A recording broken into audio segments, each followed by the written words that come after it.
Ladies and Germans, how you all doing? This is Con Ulrich. And I'm Ringru, hello. And folks, today we are deviating from the Eugen tournament to give you a different tournament. This is the Metal Gin tournament. Kind of set up in a really interesting way on Sianno, but Rang, tell us a little bit more about that tournament. So, it's pretty cool. It's a preset tournament in a rare... In the first round of matches, it's the best of one elimination to get like semi-finals. Everyone plays on the same map with the same divisions. And then the next round, same map, same divisions, but different from the first one. And so everything's preset. You can't pick your divisions, you can't pick your maps. So it's pretty interesting because it does remove choice from the players. And, you know, the whole thing of, hey, the division, you just picked the better one was better. But, yeah, it's, I don't know, it's a cool way to set things up. Well, the thing I think is kind of great, and we'll get to the players in just a second, but it's kind of interesting to see what the community sees as being balanced divisions back and forth. Like today, of course, Rang, who do we have? Well, we have Tuukaraski. I'm just going to call him Tuuk. He's playing Group Bezuglogo. And on the left-hand side, we have ourselves Ortfine playing as 20th Panzer. Both with Vanguard income. I believe you can pick your deck composition, of course. It's just you're limited to the division. But like that's the cool thing. Like 20th Panzer, Group Bezuglogo. I mean, we do have groups that allow themselves to be played in variable ways. Mm-hmm. Yes, of course, the 20th Panzer you're going to see much more mechanized, obviously, than you might again as opposed to, geez, I don't know, the Ski Jäger. But by the same token, you look over that Bezuglogo, and yes, we have an early rush of, I would argue, a lot of Otomachiki, unsurprising there, but definitely a lot of vehicles that can be utilized. Yeah, and I don't know, this matchup is definitely a cool one, as there's more to lighter divisions in terms of the tanks, but still have mobile firepower of light vehicles at their disposal. But yeah, it's really going to come down to what it seems to be in that northern town, as both sides have really centered in a lot of their forces up here, with with the Panzer IV and a bunch of infantry, and even off-map. While Tuuk is going for more T-34s and Jeep Brush. Well, but that's not to be unexpected either. I mean, that's kind of, well, very expected when it comes right down to it. Yeah, so play rations. Exactly. I mean, Lend-Lease is a bitch when you're fighting against it, but here we are getting started. And we can see early on, yeah, very aggressive outbreak from the northern side, I'd argue, from the Russians.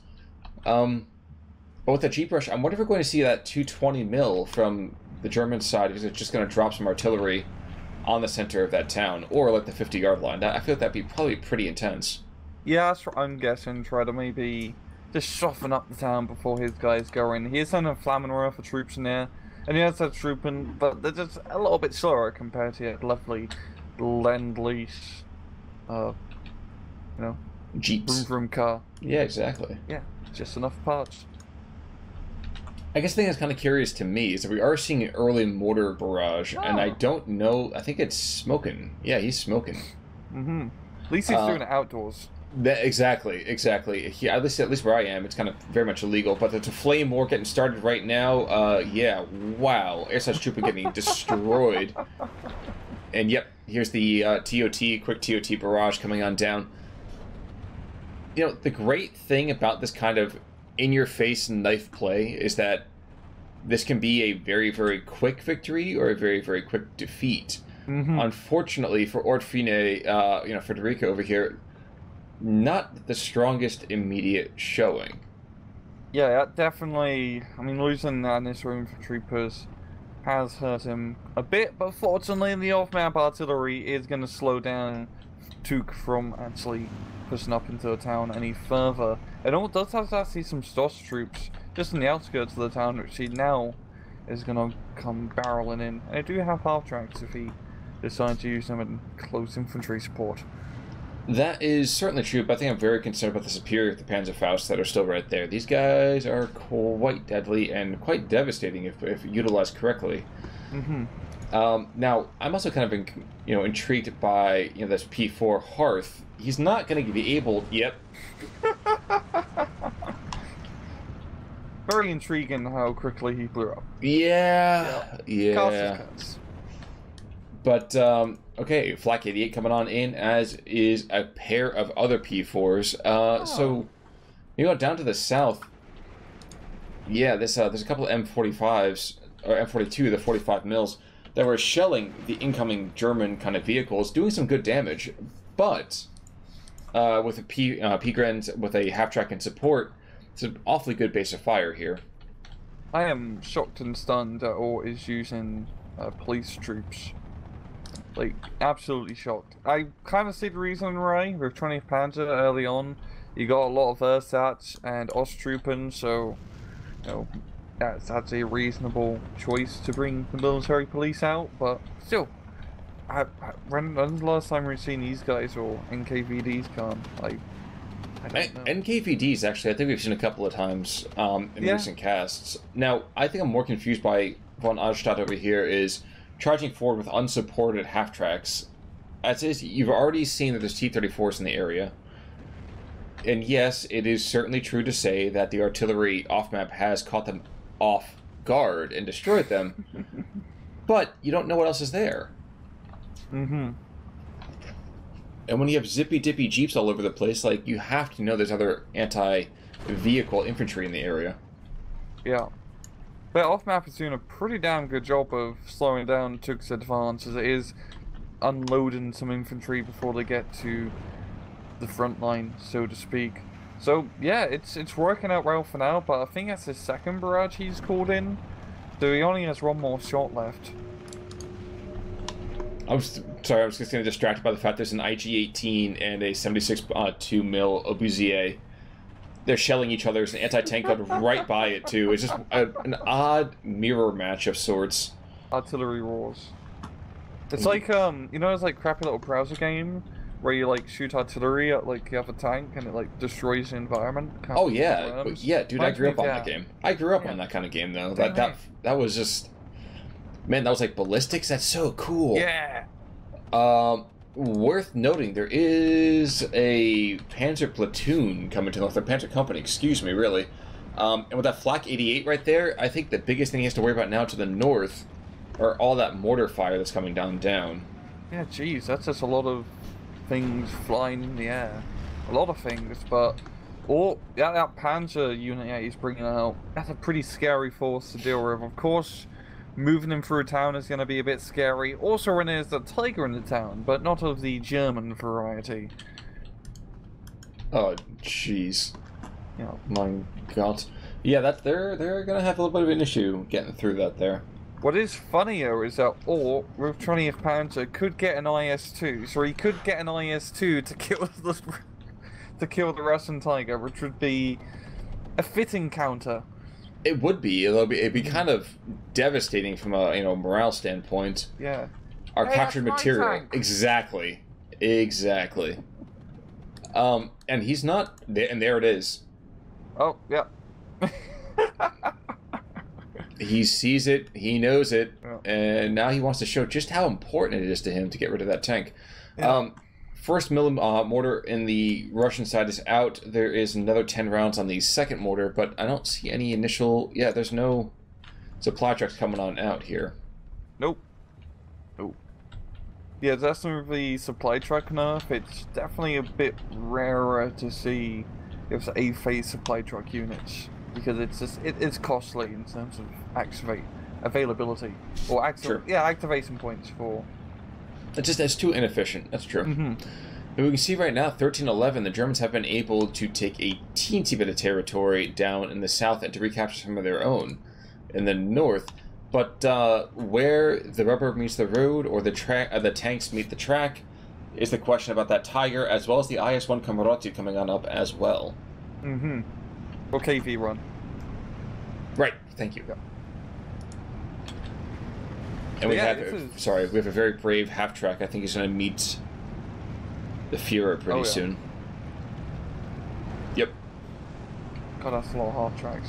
Yeah, I really like his push around the southern edge of his town here with the Panzer IIIs and the half-tracks. Proper mechanized play. Maybe not one to, wait a little bit for the off-map to drop down and then continue the assault. It's It is beautifully cinematic, I will grant you that. Mm-hmm. But you know what? I think maybe what he's trying to do is just stress out that Tiger. He knows it's there now. He just wants to buy a little bit more time for the IS-2 to come on up, the point to Stalin. And he's lucky because right now there's an IL-2 going down to the south. No, IL-2 is going towards his P3s from the side. So see if this Flak 88 is able to turn and fire here. It doesn't look like he's going to be doing that in time. Beautiful hit. That's how you use the rocket planes, guys. Try to get your side shots. Tiger in the meantime. Oh my gosh, there's this shellacking everything. I have a feeling this match is going to come down to whoever can push the other person out of that town will pretty much just take the victory. Yeah. And I feel like once one side manages to break through the town, they're just going to go through tanks and a half, just capture a lot of territory. But it's pretty even Steven still.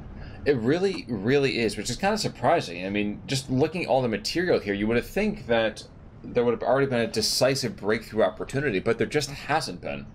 Yeah, both guys with Vanguard incomes just sending everything in the kitchen sink to try and secure this crossroad town. Crew panicked on the Tiger. Oh! Bailed out. Oof. Oof, oof, oof. Yeah, I think the Panzer IV is going to finish it off. There we go.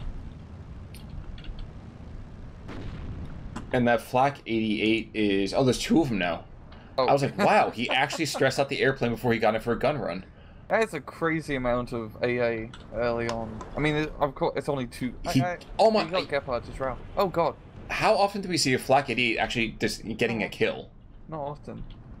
But yeah, it's a lot of anti-air early on. I mean, he's also been using them kind of as anti-tank deterrent, I believe. Oh, true. But still, it's very expensive as well, availability activation point, right, to get two Flak 88s in a phase. Yeah, but it is, but at the same time, I feel like as the 20th Panzer, you need to have that kind of hard AT yes. support. Yeah. Worth noting in the meantime, the Komroti goes on down, so there is really no vehicles up to the north. Mm-hmm. Yeah, at this point, Ort just has a lovely amount of armoured vehicles and infantry in this town. He still has to clear the other half of it, which has a lot of angry Russians in there still. But Tuuk is still holding. He's got the artillery firing array, but low lackluster in terms of anti-tank capabilities, or he's actually bringing in another Tiger and a Panzer Shrek. Yeah, but I don't know. Mm-hmm. If you look down south, as we just take a very quick look away from the moment, it's kind of hanging out. People are just kind of relaxing a bit. There's a bit of fighting, but they realize it's discretion is a better part of valor. I feel like everyone's waited with bated breath to see how this northern side is going to go. Yeah, and we've got more Panzer IIIs barreling down the road. More Panzer Grenadiers. There's really Ort sending absolutely everything up here. While Turk doesn't really have too much, really. Well, just in terms of numbers. This is the Schwerpunkt. This is where you want to go. I mean, we're seeing Tuuk is redeploying with, oh my gosh, I won't even try to say those guys' names, but the Sianno Pit... I'm going to try. The Sianno Pit... Yeah. But the Chernos are being brought on in, and they're being deployed. Okay, it looks like we're going to see maybe a resurgent Russian push in the south. Don't know that's going to happen. In the meantime, we're seeing a Ju-87 to the north. He sees the next Tiger, and he says, you know what? I believe in population control here. Yeah, that's going to be a very efficient raid to kill that Tiger tank, that's for sure. Like, it is a 37mm AA yes. gun, so... I mean, with cluster bombs, the nice thing is you don't really have to be accurate. So I think he has a good chance of making that Tiger go kaboom. Well, it depends on... Oh, no, the Tiger's picking the worst time to go forward. Had he stayed back, we got another couple seconds over top of that 37 mil there. Yep. Yep. That's how you kill a Tiger. And that's just brutal, though, from the Russian perspective there. Mm-hmm. We've got Pioneers with SVTs, pretty much German cavalry squads being brought in, and they're not something you want to be going up against, especially if you are a cavalry squad. No, sir. Now, we are seeing a couple of DP squads to the south, not Superiors, but, well, look, yeah, Strokey DPs, doing some rather good work with PTRDs. Unfortunately, they're not existing in any hefty enough numbers to really make a big difference. Yeah, which is kind of funny, because usually, with a lot of Russian divisions, they have more infantry out in the German. So to be fair, Group Bezuglogo does not have a lot of infantry slots to work with. So it is a little bit tougher in the infantry game for them. True, but I guess here's the question. Would you prefer Automachiki on a map like this, or would you prefer to have Strokey DPs? For my money... DPs. Exactly. Exactly. Automachikis are nowhere near as good as they could be, but I think that's very much driven by the range issues on those PPSHs. Got an IR2 cluster being brought in. Pretty much his best bet in stopping this Boita IS2. He's not gonna get the rounds off. He might even lose it with all the flak.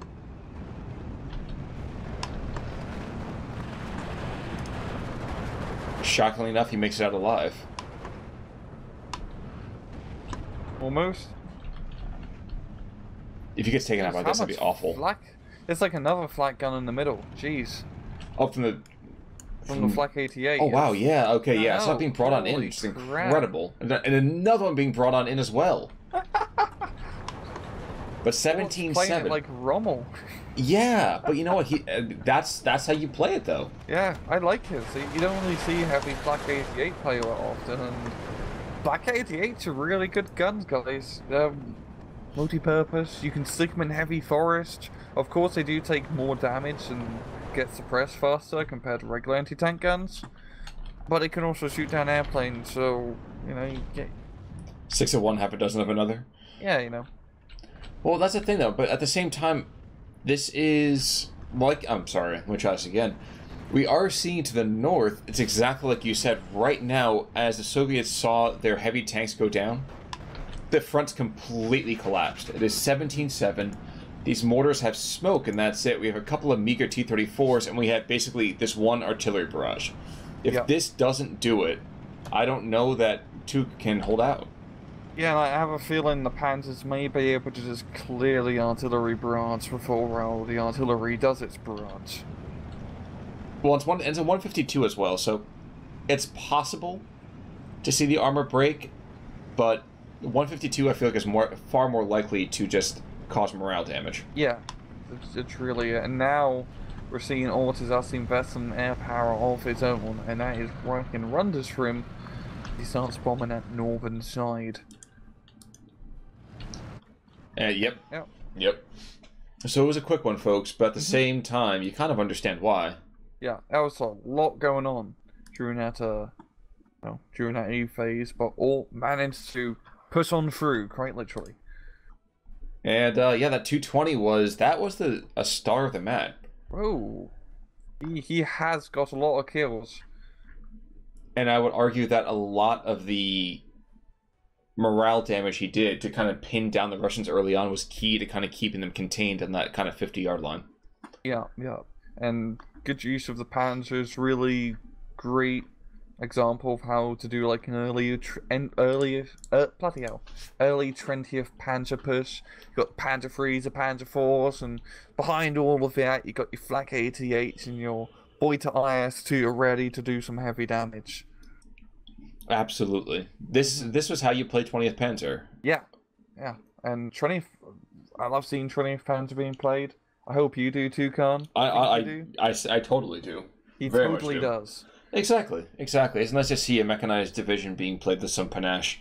So I know we saw Von Otterstadt over here get taken down, I think, by Frublord last week. But so it's nice to see him back in action with some, fine play under his belt. Yeah.